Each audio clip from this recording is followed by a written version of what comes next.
जीत मान सकते हैं, लेकिन ये मोदी की हार नहीं है, ये मैं कह सकता हूं। क्यों नहीं है सर, क्यों नहीं है? इसलिए नहीं है कि क्षेत्रीय आधार पर रमन सिंह अलग फेस थे, वहां पर राजस्थान में चीफ मिनिस्टर का फेस अलग था, मुद्दे अलग थे। अगर हार और जीत होती है, निश्चित रूप से उस पार्टी के मुखिया है, बड़ा सबसे बड़ा चेहरा है, तो आप उसको परसेंटेज में बांट सकते हैं, लेकिन मुख्यतः यह हार राज्य के नेताओं की है या जीत भी है राज्य के नेताओं की है। ये प्रधानमंत्री की हार से इसे नहीं जोड़ा जा सकता। ठीक है, अखिलेश यादव ने तंज कसा है, उन्होंने कहा है अब की बार खो दी सरकार, यानी सरकार गंवा दी है। ये अखिलेश यादव तंज कर रहे हैं।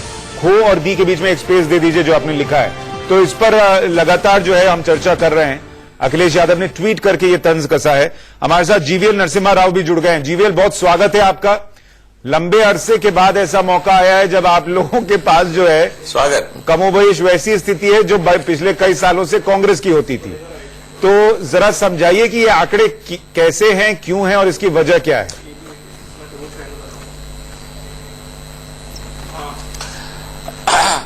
अब देखिए, ये आंकड़े कांग्रेस की तरह आंकड़े नहीं हैं। क्योंकि छत्तीसगढ़ को आप अलग रखेंगे तो हाँ, मध्य प्रदेश में जनादेश अभी भी पूरा स्पष्ट नहीं है। हमें अभी भी उम्मीद है मध्य प्रदेश में सरकार बना सकते हैं। और राजस्थान में जो आंकड़े, जो अटकलें लगाए जा रहे थे और जो नतीजे आए हैं, उसमें बहुत अंतर है। भारतीय जनता पार्टी ने काफी हद तक कमबैक किया है और रियल स्टोरी वोट शेयर्स में है। क्योंकि यदि आप वोट शेयर देखते हैं, अभी दिखाया और इलेक्शन कमीशन के वेबसाइट पर ये सारे जो आंकड़े अवेलेबल हैं, वोट शेयर में बिल्कुल साफ दिखाई देता है कि सर जो वोट शेयर हमने दिखाया, थोड़ा सा आपको रोक रहा हूं माफी के साथ। इलेक्शन कमीशन की एक पीसी आ रही है भोपाल से, वो जरा दिखा देते हैं। जानकारी के हिसाब से 102 विधानसभा निर्वाचन क्षेत्र के काउंटिंग का काम पूर्ण हो चुका है और वो अति शीघ्र उसका रिजल्ट डिक्लेयर हो जाएगा और सिस्टम में वो अपडेट हो जाएगा। किसी कब तक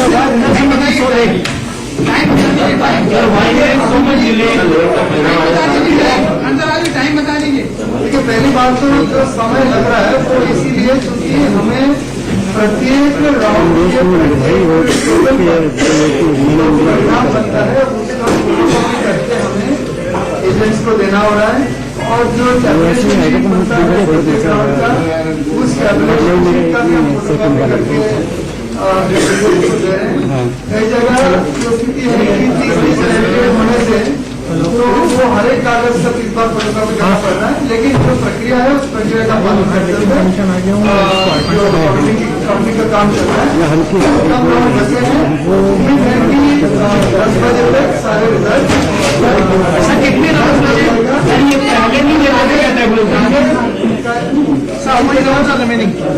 कई जगह डिक्लेयर करने से पहले यदि किसी ने कोई आवेदन दिया तो उसका निराकरण भी करना होता है।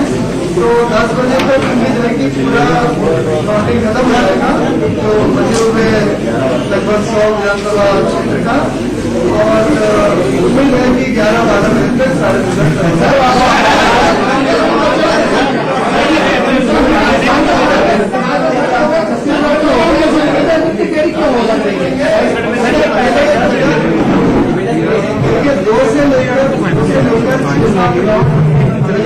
बचे हुए हैं वो अतिशीघ्र, जैसे आप हमारे वेबसाइट देखते हैं, वो हर 2 मिनट में वो रिफ्रेश होता है। जैसे जैसे राउंड खत्म हो रहे हैं,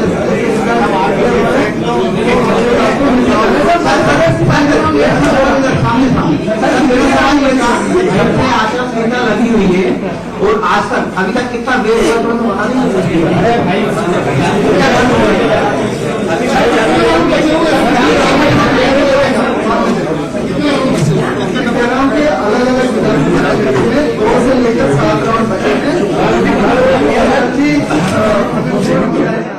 तो चुनाव आयोग की प्रेस कॉन्फ्रेंस आप सुन रहे थे भोपाल से, और जो वहां पर अधिकारी हैं वो ये बता रहे हैं कि हर राउंड के बाद जो भी पार्टियों से जुड़े हुए एजेंट हैं उनको जो काउंटिंग हुई है उसकी फोटोकॉपी करके दी जा रही है, इसीलिए वक्त लग रहा है।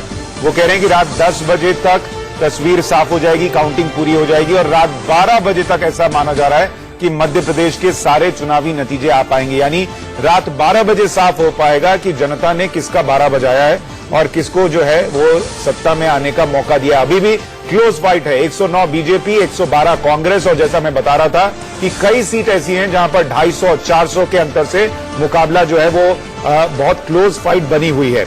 जीवे, माफी चाहूंगा, आपको रोका था मैंने, अपनी बात पूरी की।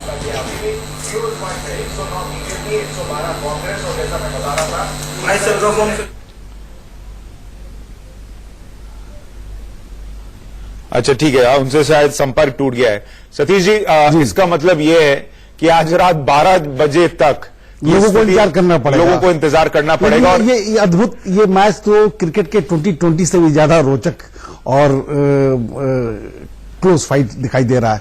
इसका मतलब है कि कहीं ना किसी रूप में इसकी व्याख्या ये नहीं कही जा सकती है कि एंटी वेव था, और एंटी वेव होता रूलिंग पार्टी के अगेंस्ट में तो अंतर बहुत ज्यादा होता, जैसा कि छत्तीसगढ़ में दिखाई दे रहा है। छत्तीसगढ़ में अगर पिछली बार 2013 के वोट परसेंटेज को देखा जाए तो 0.7। एक बात बताइए, अगर हम राजस्थान का ही ट्रेंड देखें जी, कि वहां पिछले 25 साल में हर 5 साल पे सरकार बदलती है जी, और जो सरकार आती है, जो एंटी इनकम्बेंसी जो मौजूदा सरकार झेलती है, जो सरकार आती है उसको स्पष्ट बहुमत मिलता है और बड़े अंतर से मिलता है। 130, 140, पिछले बार बीजेपी को 160 से ज्यादा सीटें थी।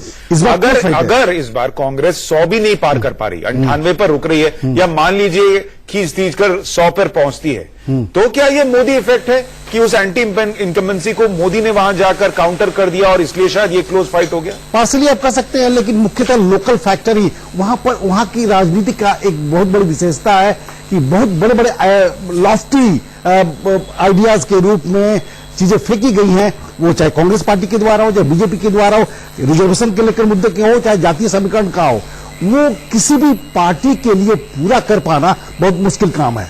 और यही कारण है कि जो भी पार्टी सत्ता में आती है और सत्ता के जाते जाते वो फिर विदा हो जाती है। ठीक है, जीवीएल हमारे साथ जुड़ गए हैं। जीवीएल, अपनी बात पूरी कीजिए। और आप जिस वोट शेयर की बात कर रहे थे वो हमने कार्यक्रम के शुरू में ही दर्शकों को दिखाकर ये समझाने की कोशिश की थी कि सीट का अंतर भले दिखे, लेकिन वोट शेयर ये बता रहा है कि बीजेपी का वोटर जो है वो इंटैक्ट है। और इसका मतलब क्या ये है कि 2019 में बीजेपी को मध्य प्रदेश और राजस्थान में वो नुकसान नहीं होगा जो शायद इन नतीजों से लोग आकलन कर रहे हैं। बिल्कुल सुशांत जी, इसलिए आपने अखिलेश यादव जी की एक ट्वीट का आपने जिक्र किया।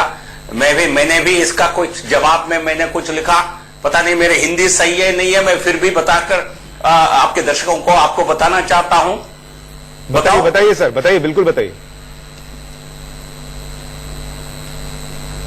अब की हार मगर भविष्य में बड़ी जीत की उम्मीद बरकरार। बहुत सही है, बहुत बढ़िया। लेकिन ये उम्मीद क्यों कायम है सर, ये बताइए। आप छत्तीसगढ़ हार रहे हैं, आप तेलंगाना में कहीं है नहीं, मिजोरम में कहीं है नहीं, और मध्य प्रदेश और राजस्थान हार गए, तो इस उम्मीद के बरकरार रहने की वजह क्या है? आ रहा हूं अजय भाई। नहीं देखिए, क्योंकि उम्मीद नहीं देखिए, 2 राज्यों में हमारी वोट प्रतिशत मध्य प्रदेश में, राजस्थान में कांग्रेस से कम नहीं है, लगभग एक जैसी स्थिति में है दोनों।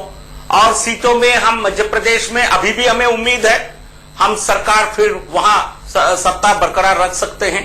और राजस्थान में जिस प्रकार की हार की हमारी आकलन किया जाता था, इस प्रकार की हार नहीं है। तो इसलिए उस प्रकार की वोट शेयर जब हम बरकरार रख पाए तो आगे जाकर संभावना हमारे लिए लोकसभा के लिए बहुत अच्छी हो सकती है। हम अपने 2014 की रिपीट अच्छा, मुझे जाते जाते ब्रेक लेना है। ब्रेक पर जाते जाते एक बात का जवाब दे दीजिए कि कहीं आप लोग हनुमान जी की जाति बता रहे थे, उसी का असर ये मंगलवार के दिन ये बुरा परिणाम तो नहीं आया?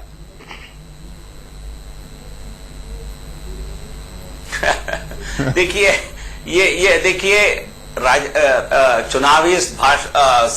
चुनावी रैलियों में हर एक विषय पर जिक्र होता है, बट लेकिन मैं मानता हूं उसको कांग्रेस पार्टी ने जिस प्रकार की भाषा का प्रयोग किया है, जिस प्रकार हिंदूवाद का